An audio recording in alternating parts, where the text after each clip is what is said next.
So, good afternoon. We are back again. Eunice will be joining us very shortly. He's in a meeting at the moment. Northside back again, bunking off work again. How you doing, man? I'm good, man. I'm good, man. Portuguese Little Wayne, I'm back, man. I'm good, man. Just bunking off work, like you said, did it? Portuguese Little Wayne, aka Portuguese Booker T, anything, did it? Man's here. I'm active, though, innit? I'm on time. I'm on time. Did you just say Portuguese Booker T? Yeah, man. Innit? You're crazy. You're funny, man. You are proper funny.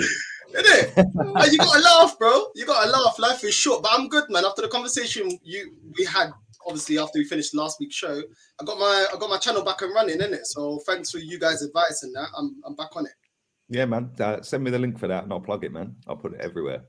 And we'll get your channel up and running properly, man. Goonie back again, man. Club of the Year settings. Yeah, it's bittersweet, to be honest with you. I'm happy with that award, but I'm very, very, very, very disappointed in who was awarded the Yassine Award. But obviously, I think we're going to get into that. I don't want to jump into things too early, but I just can't hide my anger and sadness at the fact that my guy didn't win that one. But we'll come into that.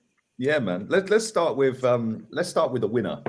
Because we were just talking backstage, and I think we all kind of disagreed with each other. Me personally, the best footballer on the planet won it. I know it'll be seen as controversial because people don't like the truth, but it's the best footballer award, not the one who scored the most goals, not the one who won the most with their club and country. When we talk about Premier League GOAT, nobody ever mentions Alan Shearer.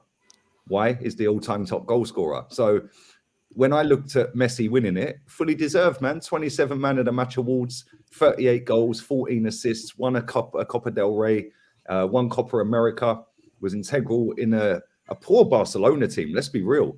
Yeah, and he is the best footballer in the world. Like, technically, he's amazing. He can do everything the rest can and more. And he ain't even a striker. Northside, what did you make of it? Was Robert Lewandowski robbed? Or did Messi win it rightly? Now, you know what? Yeah, I did think about Lewandowski because obviously he's been like unstoppable for Poland and for Bayern Munich. But when I started watching, like, seeing the stats for what's his name, Messi, I was like, nah, you got to give it to him. Especially before, like, I used to, obviously I'm biased. I'm gonna be real. I'm biased because of Ronaldo. Obviously, we got Ronaldo. When he won the Euros for us, yeah, I was like, nah, no one can't chat to me about Messi because you know what, you're hearing the leader. But when he won the Copa America for Argentina, I said, you know what, I really rated Messi as a better player. But obviously I had my biases, but it's like, come on, man, he won it for his nation. Do you know what I mean? And you saw what he went through with his nation. It weren't easy. Do you know what I mean? Like, he went out of the squad, he went out of the internationals, retired, came back. You know what I mean? They were on his case for what he did and keeping Barcelona afloat because we can see the difference now. This Barcelona team without him. Look at how you can see what he was doing, how he was carrying this Barcelona team now that he's not there no more. Do you know what I mean? They ain't got a Benzema like when Ronaldo left Real Madrid that can keep them afloat, but they're struggling. So to be honest, I think it's deserved. I think Messi should have won it. Yeah, man. It's the figures the guy's posted since he burst on the scene. I remember watching his first game. And Ronaldinho scooped the ball to him and he scored and then it was offside. And then about 30 seconds later, they'd done it again. I was like, you two are taking the piss. Yeah, but since then, he's just, for me, he's the best player I've ever seen, man. Like, I've seen a lot of good footballers. I've actually seen him live as well. I'm blessed I've seen that geezer live, man. Same. Yeah. And I only seen him once. He wasn't that great that night at the Emirates. It was more the Xavi show that night when Ibra dinked Almunia. That night, Xavi was a joke. But Goonie, what do you make of it, man? Well, listen, I won't deny Messi one of the best players ever. And until Lee showed me the numbers and statistics backstage, I was very much on the side that Lewandowski or even Kante should have won it. But then, again, Lee explained to me the stats of what he did. I can't really argue with it. I cannot argue with it. It's like everyone's saying, Messi has been by far the best player in the world for God knows how many years now, probably since he stepped onto the scene. It's always been him and Cristiano Ronaldo. So for him winning it, no surprise, man. No surprise. He's post 30. He's quicker than a lot of 20-year-olds. He's got faster feet than some teenagers. His footballing brain's on a different level. And just like Northside said, when Messi left Barcelona, it's not just the team that struggled. The whole franchise is finished because he was that club. That's how important he was to that club in a footballing way and everything. So that can't be underestimated, to be fair. 100%, man. There's a comment in there that says he was average against the big teams last season. So I just pulled his stats up. He scored against Juve. He scored against PSG. He scored against Chile. He scored against Ecuador. They're not easy teams to beat and play against. Bolivia, he bagged a hat-trick. That's not an easy game. Like, all of these South American teams, man, they're hard work, mate. Yeah, Uruguay, he scored. And if you go into the league, yeah, Real Betis, they're 5th in the table this season. He scored twice against them. Just having a look here. Yeah, he scored against some of the shit teams as well. Real Sociedad, he bagged too. Like, yeah, man, come on. Like, the geezer's always doing it, man. He's bagged against Athletic Bilbao. They're a tough team to play against, and that was actually twice in the final, by the way, of the Copa del Rey. He bagged. That's not fair, them saying that as well, because he's like, damned if he does, damned if he doesn't. Do you know what I mean? Like, at the end of the day, before they were like, oh, he ain't won nothing with Argentina. He wins something. Oh, but he's only scoring against, bro. Like, it's not his fault that these are the countries in South America, is it? You know what I'm saying? Exactly. And the funny thing is if you look at the teams that Lewandowski's playing against week in, week out, that Bundesliga is crap compared to Spanish La Liga. Yeah, it is dead. That league is crap. He was bagging like 4 against Hertha Berlin, 3 against like Freiburg and all that. It's like, come on, man, seriously. Like, good striker, elite striker, man. But is he the best footballer in the world? No, he ain't. So for me, yeah, you've had a great season, but so did Mo Salah. So why did Mo Salah come 7th? Mo Salah's doing it in a tougher league in a team that was decimated with injuries. So why did he finish 7th? How did Mbappe finish 9th? Like, I don't get that. How did Harry Kane, who got more goals and assists than Mo Salah, finish 23rd? Like, this competition don't make sense. The only thing that made sense was the best player in the world won best player in the world. I don't really get it. I genuinely don't get it, mate. Like, some of the things like that I see yesterday, I was just laughing, man. But Goonie, let me come back to you a minute, yeah. Like, because Chelsea, you sacked your manager, your club legend, the all-time top goal scorer, and you brought in Thomas Tuchel. Fast forward, what, 7 months, 6 months, whatever it is. You've won Champions League. You've lost an FA Cup final. You're top of the table. You've just won Club of the Year. You've got Kante 5th in this competition and Jorginho 3rd. What a turnaround. No, absolutely. Oh, and Mendy came 2nd. We'll come to him shortly. But Mendy came 2nd as well in the goalkeeping one. Mad turnaround. No, absolutely. It's 2 things. It just goes to show like what an owner who cares about the club, what a difference it makes. Because listen, with Frank Lampard, when he came in, he was given his first season. Like I said, he passed his test. He got his top 4. But then there's standards that you build on after that. The aim after with Frank Lampard in was not to finish top 4 every season. It was to get us back into the top 4 and we build from there.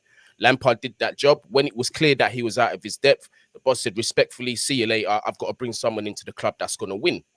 And obviously, by Tuchel, he hired a man that is football crazy, and he is influential from the top, from the senior squad, all the way down to the youth. So he's implementing the system all the way down. So the transition from the youth squads to the senior squads can be that much more seamless. You understand? So the guy that the guy that's actually in the seat for us it's a perfect match made in heaven, because he has an understanding with the boss where he has a control over the club that perhaps not other managers did have, but he did earn that trust. But it's going back to what you say, Dolly. If something ain't working for so long, especially in the Premier League, cut it out, fix it. There's no time to be trying to 5-year plan, 6-year plan it, 4-year plan it, this, that, and the other. Because listen, one thing is true and the other thing is a variable. The first thing that's true is you're not promised tomorrow. And as a football fan, you want your success today, because you might tell me, God forbid, you might tell me, oh, we're going to win the league in 3 years and I get hit by a bus in a year and a half. Am I going to see that league? You see what I'm saying? Like, sometimes you got to see it as you got to do things now. And at this point in time, Chelsea, the way things are going, we're building towards that direction and becoming that elite club, consistently competing in Europe and trying to compete for titles. Mate, listen, it's mad because, you know, Chelsea act like a big club, like, and they will always pot someone if they need to be potted, like, just get rid, because they want to be the best, right? And the fact that it just all clicked into place and happened as soon as you sacked Lampard was kind of mad, because I don't think anyone expected you to win the Champions League at all. I don't think any Chelsea fan could sit and say we're going to win it. No, absolutely not. It was only until we got to Real Madrid, who weren't even the best Real Madrid that we'd seen, is when Chelsea fans started going, well, hang on here, we could actually nick this competition. Mate, and the way you done it, it was crazy, because you got up against Man City as well, and Man City were poor in that final, but you made them poor. Yeah, like as soon as you got the goal, I didn't see City even looking like they were coming back into that game, man. Yeah, it was just a Rolls Royce performance from Chelsea, and then you've started this season like mad, unbelievable. I know you drew at the weekend, but you know the goal that you conceded. I mean, it was just laughable, man. It was just a 1 in a million, isn't it? Don't remind me. Don't remind. Listen, most of the goals that we've conceded this season has been through our own doing. Stupid mistakes like that. But listen, even with that, that's a conversation for another day. I think Tuchel got to look at himself for that one as well. 100%. Northside, what do you make of Chelsea winning it? And how nice would it be, to be able to be sat in a position where 7 months ago you wanted your manager sacked, they sacked him, you bring a proper manager in, you go and win the biggest prize, you sat top of the table, and now you're the best club in the world. Trust me, do you want to trade places? Look at him laughing when I said do you want to trade places. He knows the hurt we're going through. But what I'm gonna say is just quickly back to your management, when you got Lampard in, he got you playing well, he got the youngsters playing well, but they knew when to cut the umbilical cord. And United could have done it with Ole, because when Ole came in, he got them back United. He got them like United again. He got them playing well, attacking football. But they should have cut it when you cut Lampard. Once he got them up there and he made the squad better, that's when they should have cut it and said, right, Conte's available. Now we go for Conte. Because you've now put everything in place. You can't take us any further because you're not a tactician. You're not really a manager. Right. Now we go for the proven man. Because you lot did it and look how well it worked for you. It could have worked for Man United. No one can't tell me any different. They've got the play. They've got the individuals. I know every team has holes. So I know they ain't got a world-class CDM and everything else like that. But they've got the basis of a team there to compete. They just ain't got the management. So that's one thing I think Chelsea done excellently. And obviously Arsenal, we ain't done that. But when I saw you guys, I was like, why didn't you just play Havertz as a false nine? Continue that. Why change it? At the end of the day, I believe this is what I think. If it's working, don't change it. Okay, if Havertz ain't performing at 45 minutes, then put on Lukaku or put on somebody else or put on Werner if you really want to, because you want to change the gameplay. But the person on it has to be on merit. At the end of the day, Havertz has been doing well. You're up there now. You're the top of the league. So obviously it's with Havertz playing as a false nine. Why change it up? I think he tried to think too hard into it. Like, why are you going to put Werner? We already know Werner's not clinical. The only thing Werner does, is he's good at linking up. But when it comes to finishing, he's appalling. I think Hudson-Odoi as well. I wanted to see more from him because Chelsea fans always big up Hudson-Odoi. I still can't see what this guy is great at. I will defend him the same way I defend Pepe. I'll keep the same energy. I don't think he gets the same amount of games as other players do. He doesn't get a decent amount of runs to the team. I feel like he could have a lot more gameplay, and I'm not gonna bash him. I mean, he did well to get himself in those positions. There was 2 chances I think Hudson-Odoi should have scored, but I'm yet to see the best of Hudson-Odoi. But at the end of the day, it's like Pepe. If the manager doesn't pick him, we're not going to see the best of him. And you can't just put a player in cold and say, "Oh well, you got your opportunity now. You got to do a 10-10, or you're back on the bench." Football's not like that. You know what I mean? You need to run a game. These people, they're players. They're not robots. You know what I mean? That's just my opinion. No, you're spot on, man. And the funny thing is, as soon as Pepe gets put into a game, people do expect him to go and drop a 10 out of 10. And if he don't drop a 10 out of 10, people go, "Oh, well, he had his chance." What do you mean he's had his chance? What, one game? Yeah, and it's like, we've burnt Saka out to the point he got injured. He scored and all of that, but we've burnt that kid out. He's played 83 times in 2 years for Arteta, more than any player. Yeah, that's mad. Yeah, that's asking for trouble. That's asking for trouble on his body as well, earlier than it should be. 100%. Lee called that out. I can't even lie. I saw him in his channel calling it out from 6-7 games ago. He's like, you're going to burn him out. He's playing for England, and then he's playing every last minute. He doesn't even get subbed off. Yep. Sometimes, if Martinelli's lucky, he'll get subbed off last 10 minutes. What's that? You can't play 80 minutes every week, man.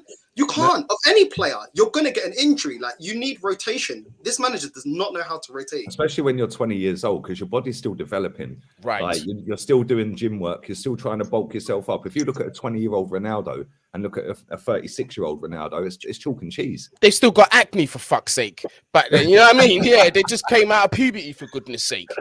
Look at how Pep managed Foden. Yeah. Look at how he managed Foden. Look at how Klopp is managing all their youngsters coming through. They're not getting thrown in there. They're getting rotated until, one, you're good enough, and two, obviously, we need rotation. There's too many competitions. I know we're not in Europe, but you still got a lot of competitions. We're one of the only countries that have 2 cup competitions here. Do you know what I mean? Just taking out the Premier League, it's a lot of football. And Saka has to play, and he's putting Saka in every competition. It's like, I can't even blame Saka for not being productive, because it gets to a point where he's just tired, man. Do you know what I mean? What do you expect from the kid? And the system's a problem as well, because we don't have an overlapping fullback. Yeah. So it's like, Saka wants to come in on his left, the same as Pepe wants to come in on his left. But then you need an overlapping fullback, and Tomiyasu don't cross the halfway line. And when he does, he's inverted. Then if you're playing Odegaard floats out to the right. So they're all in the same position. Yeah. And it's like, surely this manager can see that. I ain't got coaching badges, but I can see it. And it's like, no, I don't know how long he's out for. I don't even know if he's back fit for the Thursday game against United. I don't know, but he shouldn't be starting. Yeah, and I said this at the weekend, and all the clever dicks came up after he scored, started running their mouth, blah, blah, blah. Well done, he scored, right? Whoopee. Yeah, he shouldn't be starting games. 83 games he's played in less than 2 years for this manager, plus his England games. He's played over 100 games in 2 years. 100 games. How old is he? 20. He can't. This is the thing. That volume of football can't be carried on for much longer before the injuries start becoming reoccurring injuries. These things happen. I mean, Fabregas went through something similar, although he was able to stay, he had a career at the end of it, but you could see the amount of football that he played. Because I think, did he make his debut at like 16 or something? Yeah, man. And he played a lot of football. And the thing is I remember Fabregas, he had a bit of pace on him as well. By the time he got to like his mid-20s and that pace had gone. You could see the knees and the joints were under a lot of stress, but he managed to adapt his game because he had it up here. Not all players can do that. That's true. And the difference between Saka and Fabregas, a couple of things really. Saka's playing in a worse team. Yeah. Right. That doesn't dominate possession, whereas Fabregas was in a good team that dominated possession. But not only that, Saka's playing in positions where he's running up and down, up and down, up and down, up and down. Facts. Fabregas could just sit and plot and just spray passes. Yeah, Saka's doing more legwork, I'd imagine, than Fabregas did for Arsenal in terms of mileage on the pitch. Yeah, and it's not sustainable, mate. Like, to keep playing somebody that's 20 years old, right? That many games, you can't. You're going to ruin that kid by the time he's 24. Frank Rijkaard didn't even do that with Messi. Exactly. Yeah, exactly. If you look at Michael Owen when he burst on the scene, Michael Owen was played, but then he went through a stage of injury. Yeah, bro, this is what I mean. At 2021, he had no knees left, bro, and that was it. But that's because you're overplaying these guys. Yes, they're talented, they're fantastic, but you gotta understand that the body needs its time to heal, and at a certain age, when you're developing, you gotta respect that, Go on. Now, all I was going to say is, what other top club invests 70 mil in a player and benches him? That's supposed to be one of your dual assets. Chelsea do. Yeah, we do. Chelsea do. No, but you lot bought Kepa, yeah? And until he proved that he wasn't good enough, yeah, you put him out there because you paid the money. We've invested so much money in Pepe. Don't you think you should get the most out of him? But this manager doesn't think so. He doesn't know. He doesn't know how to. I think it's more of a case you don't know how to get the best out of Pepe. But that's why I want him the hell out of my club, man. What kind of buccaneer is this? Get the F out of my club, bro. What kind of buccaneer? Go to the championship or something. I don't care, bro. Go to Liga Norte or something. You know what I mean? We got teams there for you, fam. Now it's getting me vexed, bro. Man. That is true, man. It's true. You got to rotate your squad properly. And if you think about it, right, we've got the AFCON coming up. Yeah, well, Pepe's going.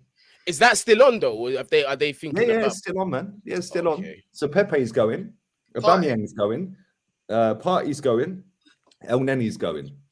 So we're going to have to rely on Saka even more. This is where you should be playing Pepe now. Yeah, and getting him in the team, getting Martinelli in the team, giving the boy a rest. So then when the AFCON comes back on, he's fresh for January to kick on for the rest of the season. Yeah, Saka, give him a little break. Instead, he didn't. Even at the weekend, yeah. I don't know if you watched the game in that, yeah, but when he went down holding his groin, he was down for about 3 or 4 minutes. I saw that. He gets back up. You can see he's in agony. We keep him on the pitch. Then he goes down again. Then he gets back up and he's hobbling around the pitch and everyone's passing him the fucking ball. I was like, why are you passing him the ball, man? Get him off. Like, and that could have done him another week or 2 weeks injury just by doing that and keeping him on. And let's be real, a groin strain can lead to a calf strain, a hamstring, yeah, a thigh injury. I know very well about groin strains, mate. That was the story of my life. And the thing is with groin strain is sometimes you don't notice it straight away. You just think, it's a bit of tightness after playing for a little bit. But the longer you go on with that, at that moment, the worse it can get. Especially you snap that groin, you're finished, mate. You're finished, yeah. Yeah, it's true. And then the thing is, for somebody so young, yeah, listen, I haven't seen an update. He might be fine. I don't know. Yeah, but if he's going down in agony, holding his groin for that long, and then hobbling around the pitch and still running around the pitch and being told or telling the manager, I want to stay on aware. We've seen him do this with Pepe before. Not Pepe, Partey. Yeah, he pushed Partey back on the pitch against Tottenham. And it's like, what are you doing, mate? And then people wonder why Partey's been crap. It's because he's fucking wrecked. He's wrecked. He's been injured more times for Arsenal than his entire career. There's a reason for that. Yeah, because at Atletico, he had like a good injury record. But then when I started seeing him getting injuries after injuries, it's like, what's going on here?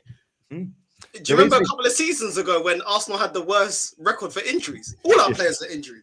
You know what I mean? We're paying more to everybody, the medical team, than the flipping, the light bill, everything combined. Like, the medical team were getting all the funds. You know what I'm saying? Hey, Lee. Yeah, I'm telling you now, yeah, Green, I'm telling you now, yeah. If Arsenal ain't careful, yeah, with this crap-ass manager, Saka will become the next Wilshere. The next Wilshere here. I hope not. Because even the case of Jack Wilshere, that was a sad situation. That boy was talented until I don't know what happened there. I can't even lie. That's what I was going to ask you. I'm sorry. That's what I was going to ask you about, Lee. You see that comment that you just put up? That shit was going to have me crying. I could have been. Which one? This one? Nah, the one afterwards. Them man that could have went pro before the groin injury.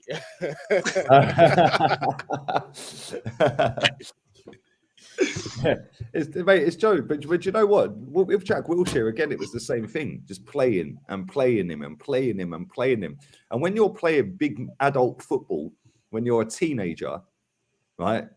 Some people can go in it because their body shape, their body frame, the size of their bones, their muscles, etc. Yeah. Let's not forget, Saka's tiny, bruv. Yeah.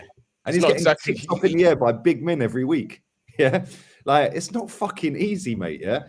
And that's going to take wear and tear on his body. And it was the same with Jack Wilshere. Jack Wilshere is not a big physical guy. Yeah. And he was one of these people where he had good technical ability and he was always going to get kicked. Yeah, and when you're constantly playing people week in, week out, you've got to manage it properly. Foden's not big and physical, but that manager's managing him properly and saying, look, I ain't going to ruin you by the time you're 23, 24. Yeah, you're going to grow. You're going to grow slowly. Yeah, and you're going to bulk up. Yeah. Wayne Rooney was slightly different because Wayne Rooney was a big guy. Yeah, and you could tell he was a fucking hard he was built for it. It's the same as Lukaku at 18. The man's like 6'3" and 18 stone in them thing there, like just pushing about big grown men and that could be his dad. It's we got away with it with Ramsey. We got away with it, you know. Nobody can tell, you know, not all players are going to recover the way Ramsey did. Because the injury that Ramsey got when he broke his leg, bro, that could have been career ending. Ooh, yeah, you know what I mean? Yeah, it's true. Big up my boy, man. He's out of his meeting. Oh, hello, people. Yo, what's up? My Chelsea comrade, yes. Lateness is greatness. Don't worry. We've been talking about Ballon d'Or, man. Madness. What do you make of Messi winning it? I personally would have given it to Lewandowski, if I'm being real. I think you get a little bit overridden the fact that Barca weren't doing so well. Messi did do well in those circumstances. Copa America. Not saying Messi doesn't deserve it, absolutely, but especially with the circumstance of the season before, with the whole Ballon d'Or situation, Lewandowski kept smashing it. goals after goals after goals. I just feel like he deserves it, you know. So I'm a little bit maybe the fact that Messi's just Messi and the name helps him with that edge. That's a possibility, but yeah, I would have given it to Lewandowski. You know, it's interesting. So many people have said that. Yeah, and it's like I totally disagree. I think Messi deserves it. Like he for me is the best footballer, and it's the best footballer award. Like, you know, and my comparison to that is, and listen, I get why people think he should have won it, Lewandowski. I get why people think Kante should have won it as well. Yeah, but like I just look at it and I think like if you're talking about the best footballer, nobody ever puts Alan Shearer in the best Premier League footballer. Or like, oh, who's the Premier League GOAT? Nobody says Shearer. For me, that's the Lewandowski. Like you're a great elite goal scorer, but are you really a great footballer? Like I don't think he's a great footballer, Lewandowski. He's underrated in certain things he does, but he's an elite goal scorer, right? And in the volume of goals is mad, right? But is he an elite footballer? I'm not so sure. Like, whereas I look at Messi and I think, well, you're getting similar figures, if not better, and you ain't even a striker. Like, you're not even in the box. Like, and the only time you're in the box is once you've dribbled past 4 and slotted it in. Like, so for me, the best player won it. But I can see why people are saying Lewandowski because he did score. I think he scored 49 goals in 40 games or something, Stu. I mean, it's fucking ridiculous. Yeah. It's mad. And to do that consistently as well, like he is getting up there with the Messi Ronaldo figures from when they were batting it. So I get it. I do get it. But let's start with you, Eunice. Let's move on to Mendy. Right, because I know Gooni's thoughts on this. We were talking backstage, right? Let's move on to Mendy because Donnarumma won it, right? And I'm like, good goalkeeper, great goalkeeper, but really, I thought Mendy should have won it. I mean, yeah, with all due respect, Donnarumma, he's not a rubbish keeper, but we're talking about the year, aren't we? That's the whole point of the Ballon d'Or and that ceremony. It's the past year. What did Donnarumma do compared to Mendy? Let's have it right. Mendy was far and far beyond. I don't understand how Donnarumma got that. I really don't. If Donnarumma got in the running for that, then any one of us could have been in the running for the Ballon d'Or. Because Donnarumma was completely irrelevant compared to someone like Mendy. If I'm honest, Ederson should have been ahead of Donnarumma. Even Alisson perhaps ahead 100%. Of Donnarumma. Donnarumma done nothing, so I don't understand. But if we're talking Mendy smashed on every level last season. So both internationally and for club. So it should have gone to Mendy, clearly. It's actually mad, right? Because I'm not saying that it's biased towards the European players, right? But when you look that Salah came 7th. No, it is. Let's just call it for what it is. 20th. Yeah, and then Mendy comes 2nd. Bit weird, isn't it? Bit weird because Mahrez is better than 20th. Yeah, especially when you've got Raheem Sterling above him. Like, really? Yeah, Raheem Sterling a better footballer than Mahrez? You're a crack. Yeah, Sterling actually came ahead of Neymar. I mean, that's a joke. Like, Neymar came 16th, didn't he? Yeah. What's that all about? And then Mbappe finishing 9th and Salah 2 spots ahead. Like, and Harry Kane 23rd. Like, come on. Harry Kane had more fucking goals than fucking anyone last season, I think, in the Premier League. Yeah, him and Salah, I think, had the most GA. Like, so if it's on GA, this is why I get the with it, right? Because if it's on GA, right, then Salah should have been above Jorginho, right? But then if it's on trophies won for club and country, it's not an individual award anymore, is it? No, well, exactly. So this is why Donnarumma doesn't hold much tax on this. Because Donnarumma won the Euros, fair enough, but. All right, in that case, Jorginho should have won the Ballon d'Or. Facts. Yeah, Champions League and Euros, and the Super Cup. Like, realistically, if we're talking real, between Messi, Lewandowski, Jorginho isn't ahead of them. No way. We can't make the case for Donnarumma because he won the Euros.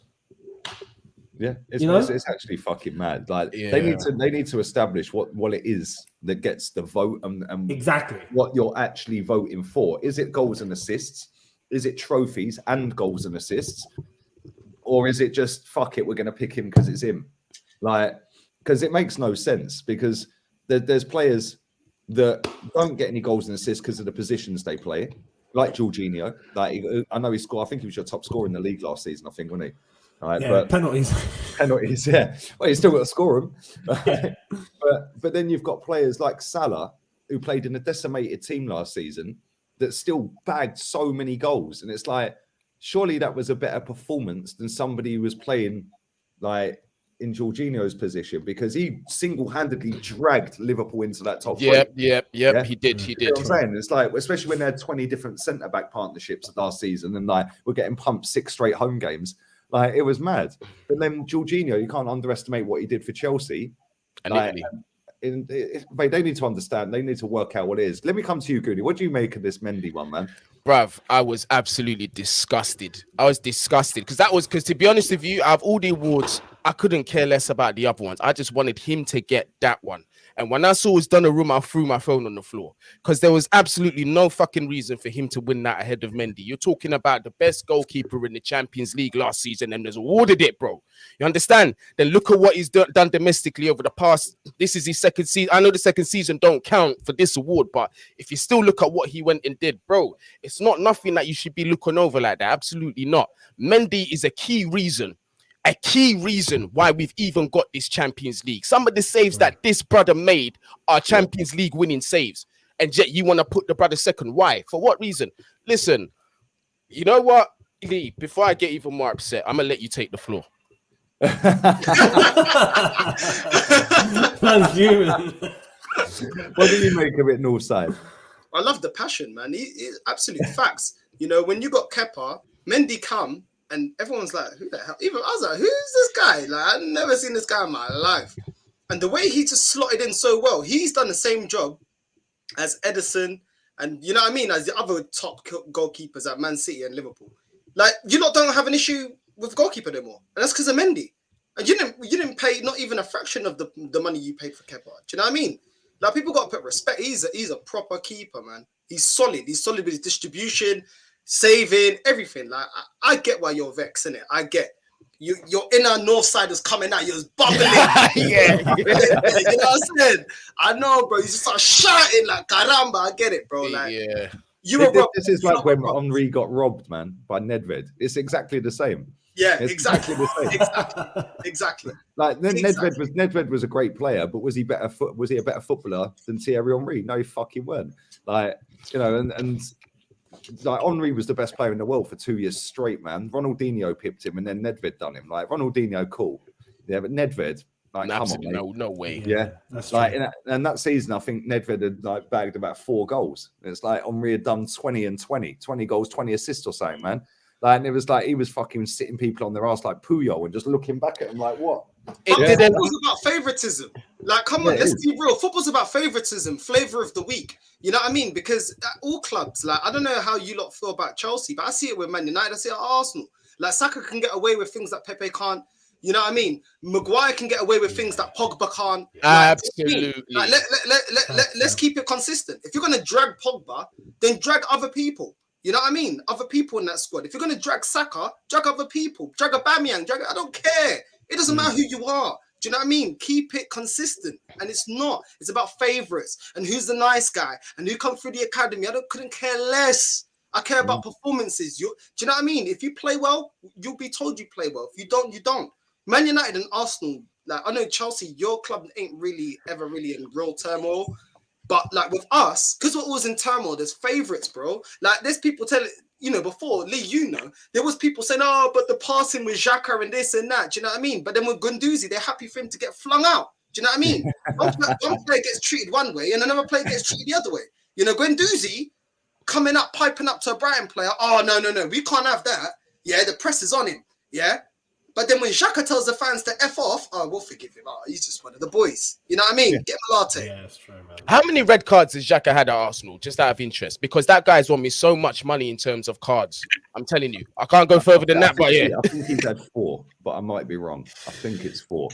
I know he had one against Brighton. I think he had one against Swansea where he kicked the guy's ankles. That weren't really a red card, but then he's had one against Leeds. I think, and then there's the other. Who was the other one? So no, Burnley. I think he's had 4. There was a point where you could guarantee a Xhaka yellow card week in, week out. Guarantee it. Yeah, mate, he's a liability. He's a dog shit footballer, mate. He's too slow. Premier League football's too quick for him. I still don't get how he's managed to just walk his way back into this whole setup after what he did. Like, after what he'd done to all of you lot. That's unforgivable, man. Would you take that? Would you take that? Because there's favourites. Harry Kane tried to force his way out of Tottenham, and they said, no, he's one of the boys. Oh, no, he's professional. No, he wasn't, man. He went with Gary Neville chatting S about Tottenham. There's too many favourites. Certain players are protected and certain players aren't. And Xhaka's one of them. He's protected. Yeah. You lot wouldn't have that. Would you have a Chelsea player telling you to F off? No, he get rushed. Are you dumb? Throw the armband on the floor and give a finger. Mate, look, Morata, was sulking, and that's where we had enough. He was just sulking. He didn't even say anything. He just stopped talking, and we were fed up. So you throw your armband on the pitch, you walk off, you swear at the fans. You're done. You're cooked. The Chelsea fans will wait for you after the game. They will wait for you outside. 100%. Headhunters will be on your case. Guaranteed. Guaranteed. A brick is going through your car window, fam. You don't know. CCTV then pick it up. Yeah, I'm just looking at Xhaka's stats on the Premier League website. Yeah, he's played 165 games. He's had 42 yellow cards, 4 red cards, and 242 fouls. So he makes a foul and a half every game. Yeah, it's not great, is it? But and we put him more than Kante. You know what I mean? Yeah. His accurate long balls is 790 out of. Don't tell me the long ball percentage, but his total passes is 12,000. Passes per match 72. Like, people go on like this geezer's a fucking hero, bruv. He's dog shit. Like, he's actually shit. He's actually lost 46 out of 165 Premier League games. You know, Arsenal fans try to sell us on Xhaka, yeah? I don't know if you agree with this, Lee. They try and sell us with Xhaka, yeah? Every time I press this guy and say he's shit, because he is shit, they're like, but his long range. When we played Newcastle in the week, did you see Lokonga? Did you see the ball he played for Saka? And how old is he? Do you know what I mean? So he's not the only player that you can get that has a long range pass. Like, if that's the only thing you can do in the Premier League, you ain't good enough for the Premier League. Go to the Portuguese league, go to the Italian league, go to the flipping German league. You're not good enough.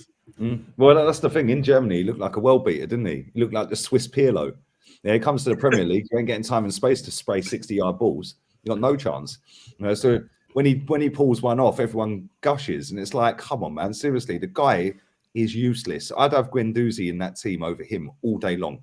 Yeah, at least he's versatile. He can use his right foot as well as his left. Like, he's an international. That's the other one we get. Oh, he's an international, bro. I could get in that Switzerland team. Do you know what I mean? Yeah, but it's true though. Like, get me my boots, man. I'll go, man. Do you know what I mean? I can play AstroTurf, any turf, don't matter. I can play. Like, you can't say to me, oh, someone's an international. So if someone's an international for, I don't want to disrespect any country, yeah, but let's just say, I don't know, for the Philippines or something. Okay, so is he world class because he's an international? Like, this whole international thing, it's all, it's relative to what country you play for. Because if your country doesn't produce ballers and Premier League, like, you know, top 4 league standard footballers, why do I care if you're an international? Do you know what I'm saying? If you're playing for my country, Angola, yeah, well, where you ranked? So who cares if you're an international? Nah, don't chat S, man. I don't want to hear it. Because it feels great to be able to play for Portugal because we speak Portuguese. So you'll be playing for Portugal. The reason you're playing for Angola is because you're dead. So you with the because you're dead, fam. Get out of it. I'm sick of it. You're killing me. Let's take Angola. That's my country still. Let's take it back to the weekend, yeah, because you guys drew 1-1 at home. Jorginho with some mad error, man. As soon as he did it, he was like, "Oh, mate, I'm fucked." But this is where he's a good player, because a lot of players would have hid. They would have thought, that's my game ruined now. Instead, he stood up, and he was the best player on the pitch up until that point. And he stood up and he said, "No, I ain't having it." And then he redeemed himself with the penalty goal. But Eunice, what did you make of the game overall? It was frustrating. It wasn't even a thing of we played badly. We didn't. We played great. You know, we had complete control of that game from head to toe, but we just couldn't hit a barn door. We couldn't finish. It's just 24 shots compared to 4, and the game finishes 1-1. And our goal was a penalty, and their goal was a mistake. Like, it's crazy. I got the feeling I don't want to say. I got the feeling deep down towards the end of the first half that we might not score today. And I started getting a bit cautious. And then when Timo Werner missed that chance in the box, I was like, yeah, we're done. We're not scoring today. It's done. And I just don't get it. When you look at Liverpool and Man City and the way that they're clinical, they get the ball into those forward areas in the final third, and then they're just clinical. 5-6 chances, one of them is going in the net. Defensively, they're not as solid as us, but they score goals and they can, and we have the quality. We get the ball to the box. Getting the ball to the box or getting the ball to the front line isn't a problem. We do that 10 out of 10. It's after that. And it's just frustrating. And that Man United team was there for the taking. They came with a game plan. They defended, they parked the plane, not just the bus, as Jose used to say. And it worked to an extent. But if we were clinical, if we were able to finish how we should have finished, we would have won that game comfortably. So it's frustrating because it's not a new thing. Do you put that down to the fact that most of your chances are falling to the wrong player, like defensive players? Because most of your goals this season have been your wing backs. Well, this is the thing. Yeah, I mean, Rudiger hit the bar. That's the only thing he needs. He's a centre back. What? Our goals are coming from wing backs, defenders, Chalobah. I mean, it's mad. We might as well just switch. All of them go up front, and everyone go back into defence. We might actually score. What's mad is there's two things. I feel like when it lands to the players that are up front, and you could say, yeah, maybe they're the wrong lads in order to finish. But when they do have the chance to finish, I feel like they're taking the wrong decision. Like Hudson-Odoi was selfish a few times. We could have squared it into the box to a Werner, to a Ziyech. They probably would have slotted it in.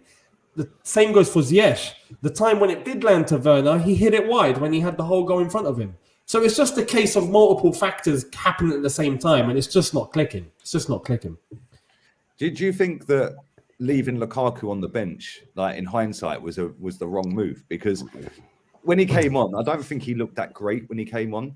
But the thing is, with him being on the pitch, he occupies two defenders because he's so fucking big, and he's quick. Yeah, and he will bully you, which is why you need to get two on him, right? And I feel like if you had brought him on about 10, 15 minutes earlier, you probably would have gone on and won the game. Yeah, no. I feel like should he have started the game if he was completely match fit? Yes, and I know Tuchel after the game said that he wasn't ready to start the game and play the whole thing, even though he would have.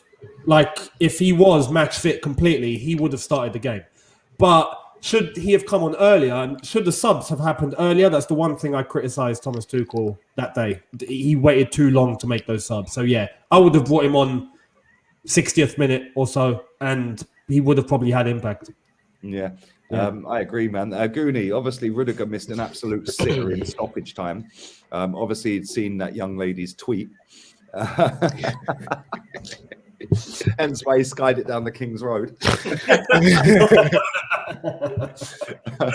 Listen, big up to her. She's doing her thing, mate. Let her crack on. Yeah, big up to her.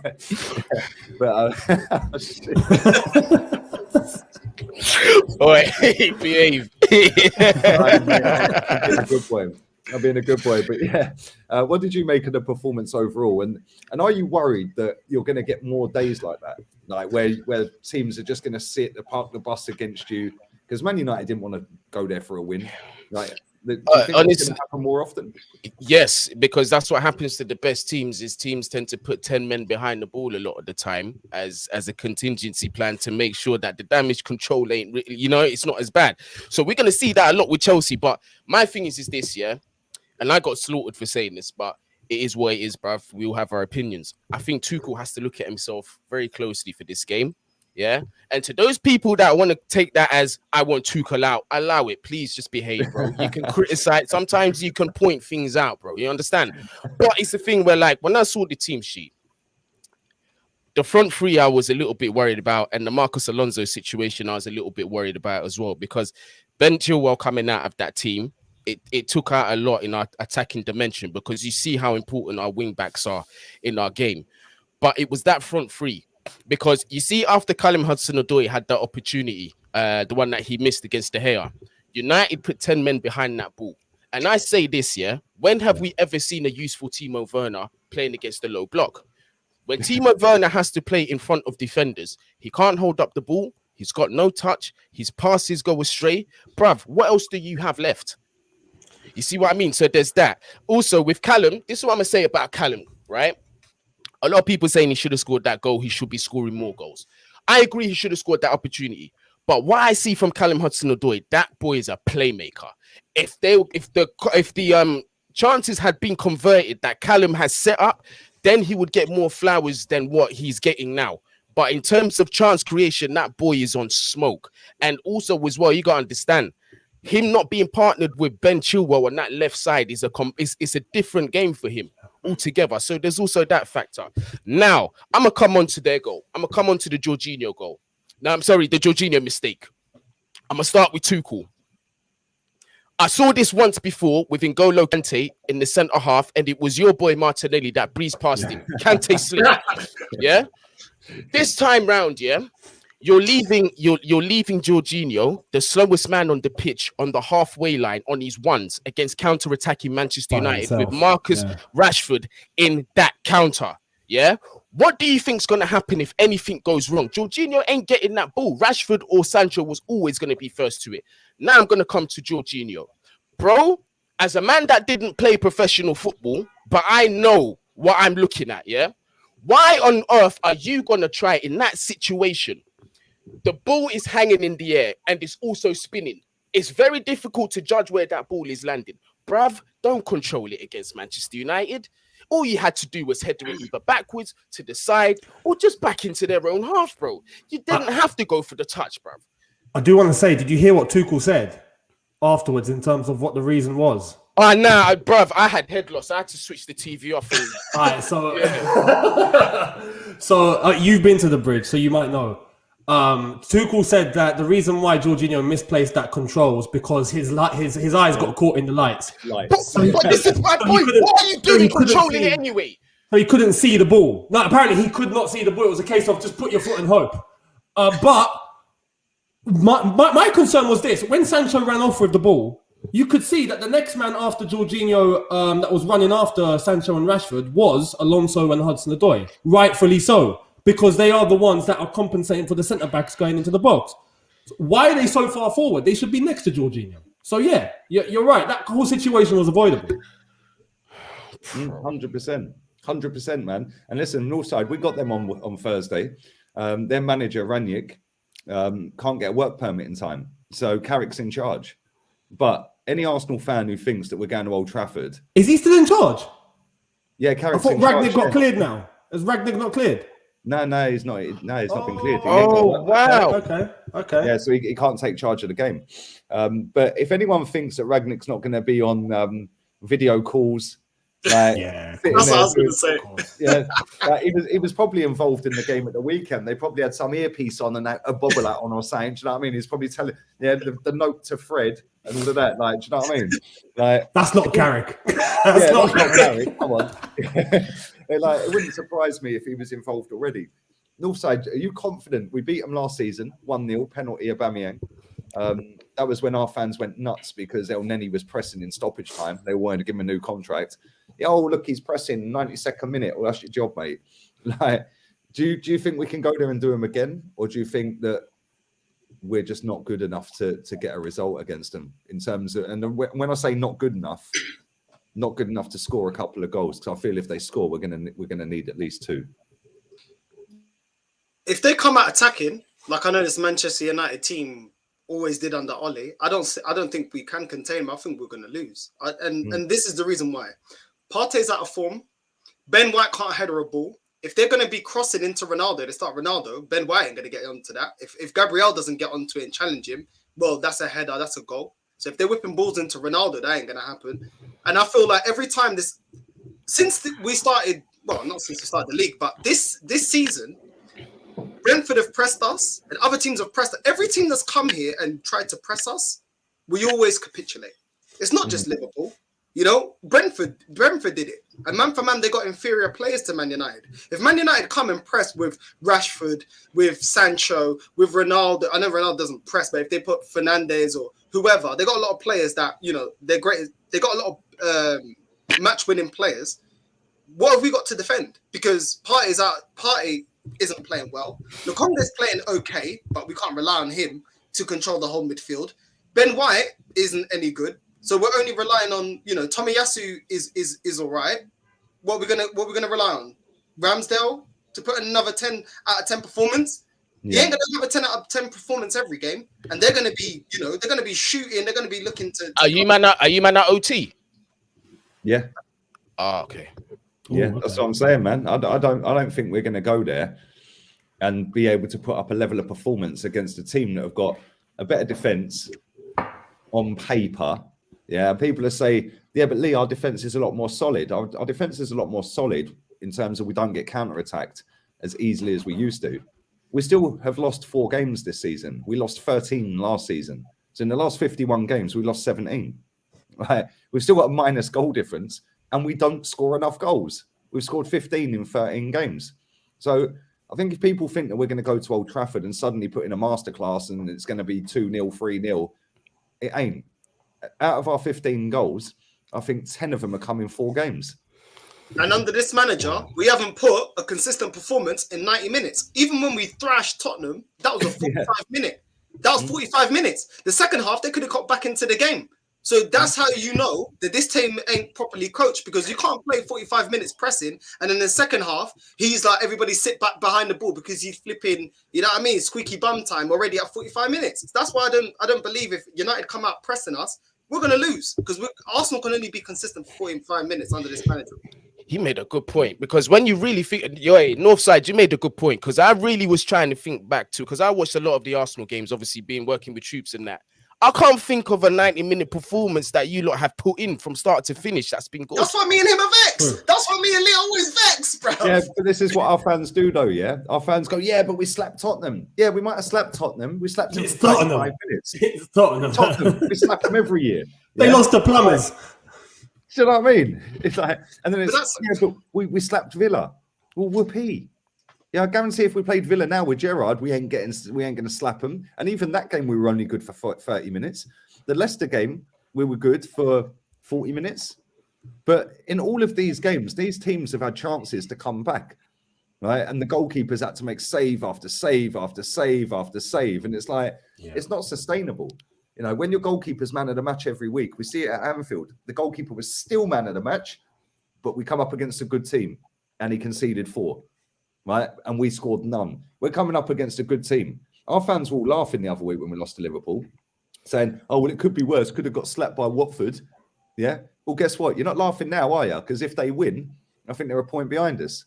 Yeah. Tottenham ain't far behind us, and they got a game in hand. So it's like, it's all well and good laughing at these teams when we're going 8 games unbeaten. They'll both finish above us because they've both got better managers. You know what's, And the only other club to be relying on the goalkeeper other than Arsenal was De Gea. When Man United started going down, they were relying on De Gea. And what did I get them? They didn't get them a league title.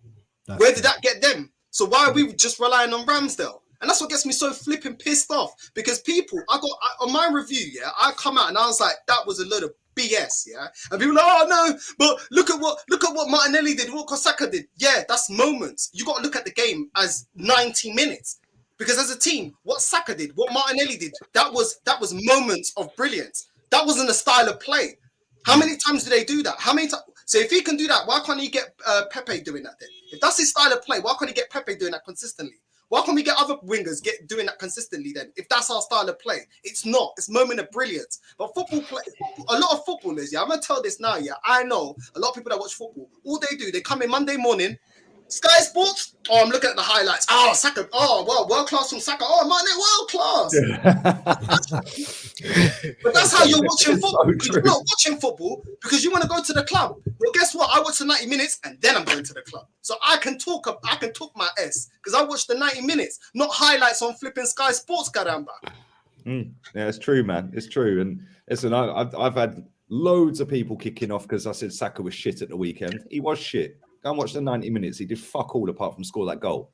Yeah. Exactly. And that's the thing. It's not sustainable. We've seen it with Man United when Bruno was coming up clutch every fucking week. Yeah, it's not sustainable. Then Ronaldo started coming up clutch every week. Then all of a sudden he stops. It's not sustainable. Like, you know, Man United went 29 games away from home unbeaten. They've just sacked their manager.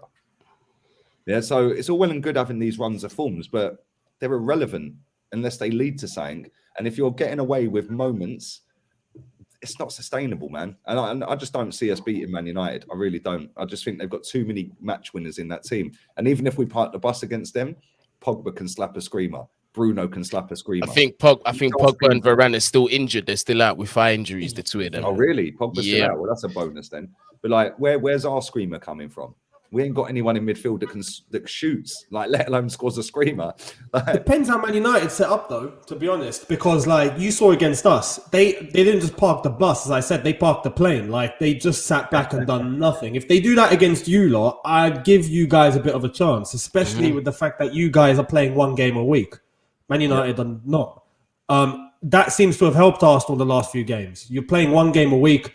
It's lush, it's easy. There's loads of planning, loads of time, and then you get a result. Man United are not all that. Right now, they're not all that. And I feel like if the best thing that they can do is to try and take the game to you, because then you'll be put under a bit of pressure.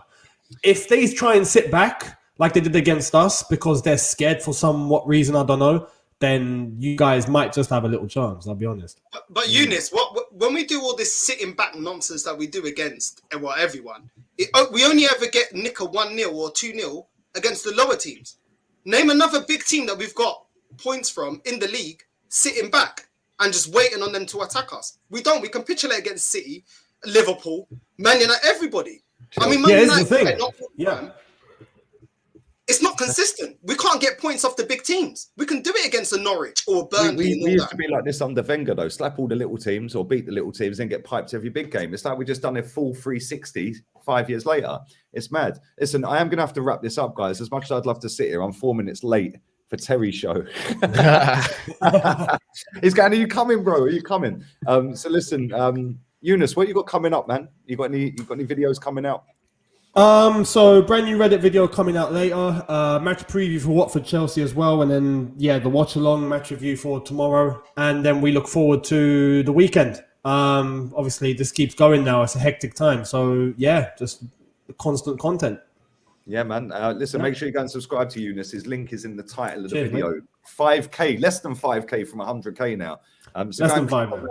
Take you straight to his channel and subscribe. Goonie, what you got coming up, man? Well, today I'm actually got a video with my man Eunice over there, and we got a couple of interesting Chelsea issues to discuss. One of them being Chiesa. So I'm just going to leave it there for anybody who's a Chelsea fan and wants to come and hear up the information on a possible Chiesa transfer. Possible is the key word, possible, not imminent, possible. So just come through and listen later on, 100%, man. That's what we got going on today. And Goonie's channel link is also in the title. So make sure you click on Man Knows Football. It's there. Just subscribe. And Northside, plug your channel, man. I didn't even know you started the channel. Really started it. Yeah, man. You lot inspired me. So big up, man. All of you lot, Goonie, Eunice, Lee, all of you lot. Yeah. So I'm uploading on my channel, being consistent. So go check my channel. You can get my review on. What's the name of it, man? The same as my name, Northside LDN. That's it. Nice and simple. Yeah, I'm subscribing to that now. Yeah, I already follow Goonie, Eunice, obviously Leah, I subscribe to you. So yeah, man, go check everybody's channels. But yeah, go check my channel. Please come support. It's only a humble little channel. You know what I mean? If you want to see me ranting, the vein of my head popping up, just come, man. It's all vibes, isn't it? I can't see it, you know. I can't find it. Yeah, Northside LDN. What, the vein on his head or? Now I've typed in Northside LDN. I can't find it, bro. All one word, the exact same way it's spelled. Yeah, I can't see it. No chat. Just send me a link for it. Yeah, just text me the link for it, and I'll put it out there. Yeah. Yeah, Lee, can you give Northside my number as well on WhatsApp? Yeah, sweet, man. Yeah, sweet. Yeah. All right, listen, I'm gonna have to bounce, lads. Listen, appreciate all three of you coming on, man. Yeah, man. The Big up yourself. With Terry is in the chat, so make sure you click that and come and watch that. And we'll be going live in literally 2 minutes. I'm going for a toilet break, and then I'll be live. And then I'll be back again later tonight with an upload to transfer video. So keep your eyes peeled for that at 9 o'clock tonight. We're out of here, man. I'll take her out. Bless.